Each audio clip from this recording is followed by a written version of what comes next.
रुद्र अपनी गौशाला का गोबर हटाते हुए अभी घर से खाना ही आया है हमारे लिए। और रुद्र पहले तैयार हो गया और मेरा बच्चा रुद्र मायने बच्चे की जो मैं इसके ऊपर रखा हुआ रुद्र चलो भाई चलो भाई चलो भाई रुद्र यहीं आना चाहिए एक बाइट रुद्र की और एक बाइट इस गौ माता को मैं अभी लेकर आई हूँ। ये मेरे घर के पास ही थी और इस बेचारे से खुद से खड़ा भी नहीं होया जा रहा, तो मेरे पास वेट लिफ्टिंग मशीन है।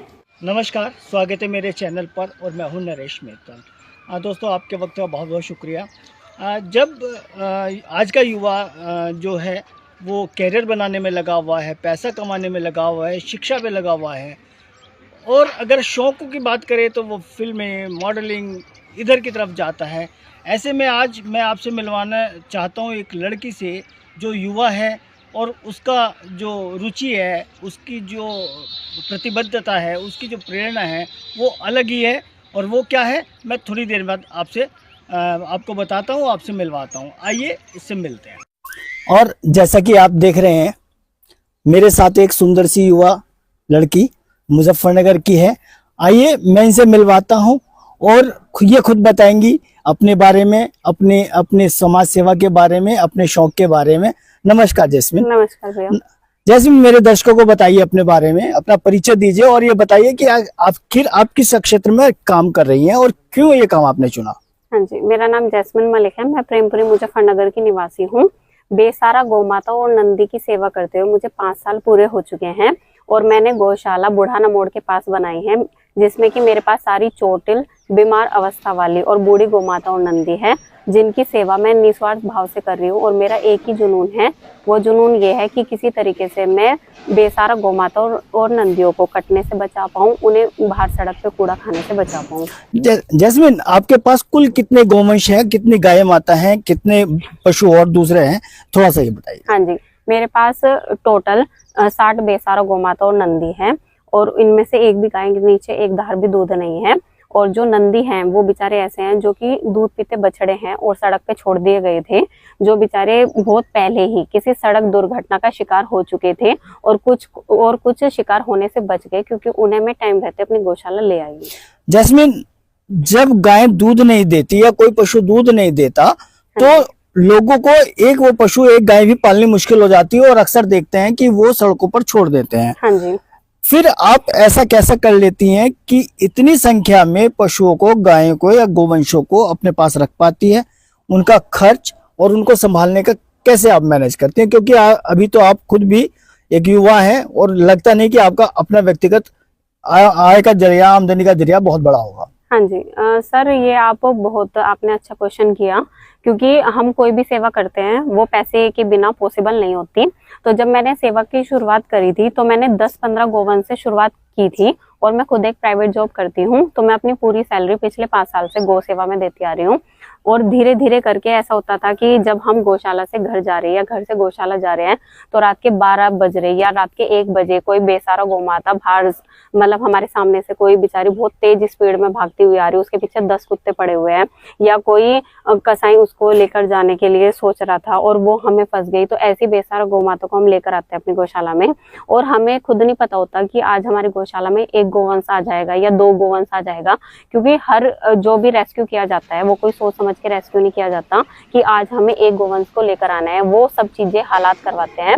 इस तरीके से धीरे धीरे करके जो 10-15 गोवंश से मैंने शुरुआत की थी वो धीरे धीरे करके 20, 25, 30 और आज वो 60 हो चुके हैं।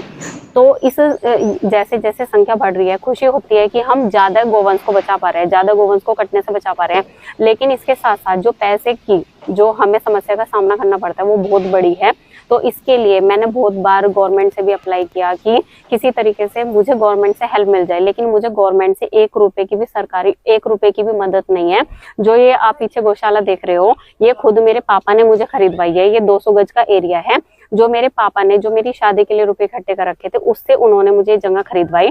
फिर इसे गौशाला के रूप में इसका निर्माण कार्य करवाया गया। मेरे पास 1 रुपए की भी गवर्नमेंट सपोर्ट नहीं है। मेरी जो सपोर्ट है वो खाली पब्लिक से सपोर्ट है, और पब्लिक में भी लोकल की पब्लिक बहुत कम है, बाहर की पब्लिक ज्यादा है। तो सब काम बस माँ दुर्गा की कृपा से ही चल रहा है। जैस्मिन, मुजफ्फरनगर एक भाग्यशाली शहर है, ये जनपद है जिसमें एक केंद्रीय मंत्री थे, अभी हार गए वो चुनाव, और 2 प्रदेश सरकार के मंत्री हैं। हाँ जी। क्या आपने कभी उनसे बात की, किसी मदद की जरूरत उनको बताई? बिल्कुल, मैंने बहुत बार उनसे बात की और उन्हें अपनी समस्या के बारे में बताया। अब ये गौशाला का निर्माण करे तो अभी पिछले 1 साल पहले ही पूरा हुआ है। इससे पहले मैं शहर में गौशाला चलाती थी। मेरे पास खुद इतने पैसे नहीं थे कि मैं जगह खरीदूं और बनाऊं, तो मैंने 2 घेर किराए पे लेकर उन्हें गौशाला के रूप में मैं उसे चला रही थी। तो आसपास वालों ने मेरा इतना जबरदस्त विरोध किया, मुझे गौशाला चलाना भारी कर दिया। मेरे और मेरे भाई पे, मेरे पूरे परिवार पे 2-2 केस उन्होंने ठुकवा दिए। तो उस सब के चलते मैं मंत्री जी से भी मिली थी, तो मेरी कोई समस्या का कोई निस्तारण नहीं किया गया। वे केस अभी भी चल रहे हैं। तो क्या गौ सेवा करना इतना बड़ा इलीगल क्राइम है कि उसके लिए हम अपने ऊपर केस भी झेल लेंगे? चलो, हम जो पैसे की तंगी है वो तो हम झेलते ही आ रहे हैं, लेकिन हम केस भी झेलेंगे। मतलब हम जो भी गलत कर रहा है वो खाली जैस्मिन मलिक और उसका पूरा परिवार कर रहा है, बाकी ना तो वे गलत कर रहे जो कि इन्हें सड़क पे छोड़ते हैं। अगर कोई गौ माता या नंदी मुझे सड़क पे नहीं मिलने की तो मैं किसको लेकर आऊंगी?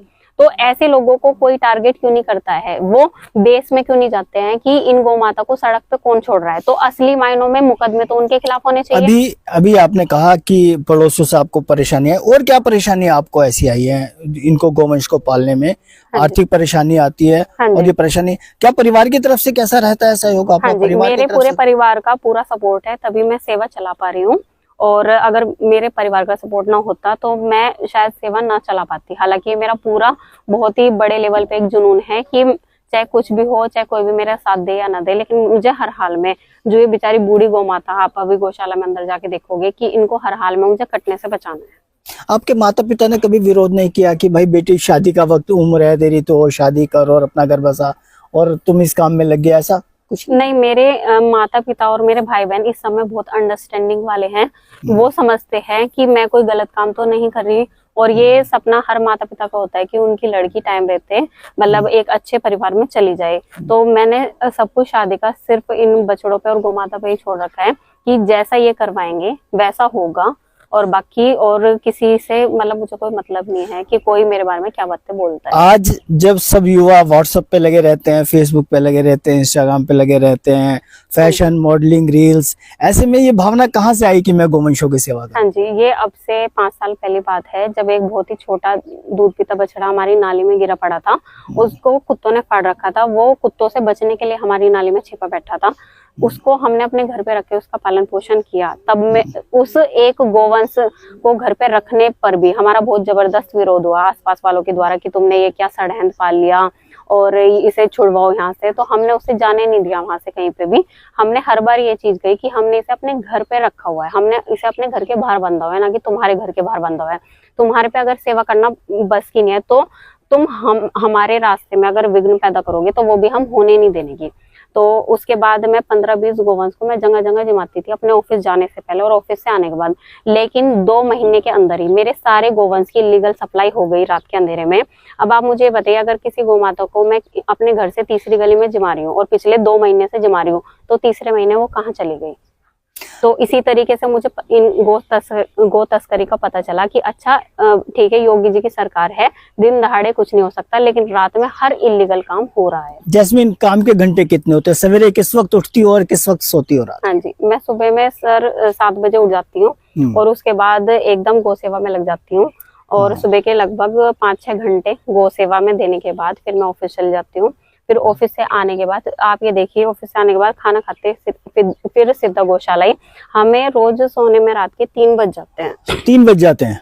हाँ जी। अच्छा, तो परिवार में आपके साथ कोई काम में आपकी सहायता करते हैं? हाँ जी, मेरी बहन और मेरा भाई गौशाला में आके मेरी हेल्प करवाते हैं। क्योंकि मतलब बहुत ज्यादा काम है गौशाला का, इनका इलाज भी करवाना होता है और गोबर की हैंडलिंग का भी काफी काम है। हाँ जी। तो आपने सुना, ये है जैस्मिन। जब सब युवा अपने कैरियर की तरफ ध्यान लगाते हैं, ऐसे में ये लड़की गौवंश की सेवा करती है और आश्चर्यजनक है, बहुत मुश्किल सा लगता है, मगर ये कर रही है। सच में आप गौशाला के आपने क्लिप्स देखी होंगी, गौशाला को संभालना बहुत मुश्किल काम है। ऐसे में हम अपने दर्शकों से आशा करते हैं, अपील करते हैं कि जैस्मिन की अगर कुछ आर्थिक सहायता कर सकें तो कर दें। हम अपने कमेंट्स में इनका नंबर दे रहे हैं। धन्यवाद।